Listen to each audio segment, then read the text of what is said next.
Kohimaniफ्राय 21 kilometre travel खालामनायनि उनाव जों दा सफैबाय जाखामा विलेज।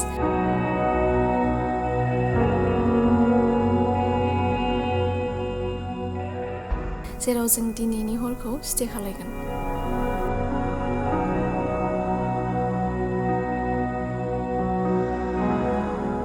सफैनानै जों फ्रेश जाबाय, ब्रेकफास्ट खालामबाय। बेनि उनाव जाखामा विलेजखौ बेरायनो होननानै ओंखारबोबाय।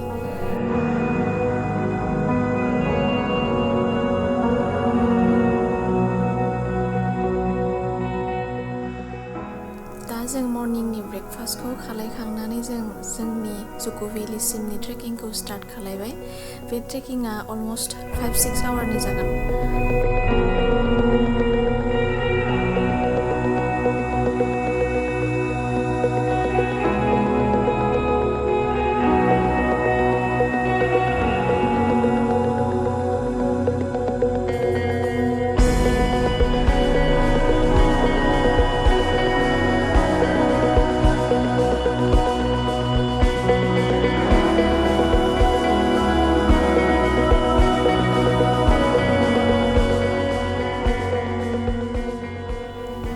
ट्रेकिंनि उनाव दा जों नैबे भिउ पइन्टआव रेस्ट लाबाय।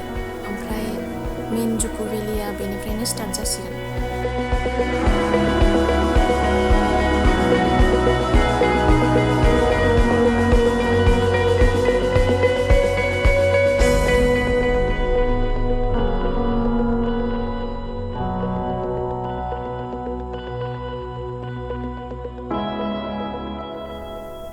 जोंनि ग्रुपआव 11 जन दंमोन। जोंनि जार्निया स्टार्ट जादोंमोन गुवाहाटी ISBTनिफ्राय।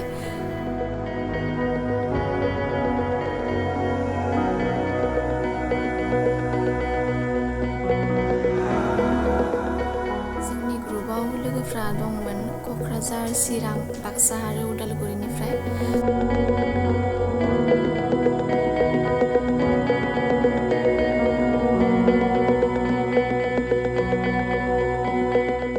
जों फाइनेलि मेन जुक' भेलियाव सफैबाय।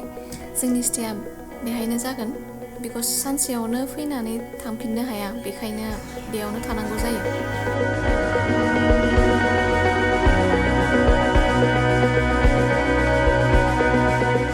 जों सानराइज भिउनि थाखाय 4 AM आव सिखारबाय, बाट जोमै खोबनायनि थाखाय भिउखौ मोजाङै नुवासै।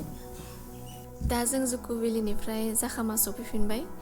मैया जों जाखिनि हायो नायबाय आरो नोंथांमोननोबो दिन्थिनो नाजाबाय। बारा भिडिअ लानाय जायासै, स' जुक' भेलिनि भिडिअखौ बेहायनो फोजोबनाय जाबाय।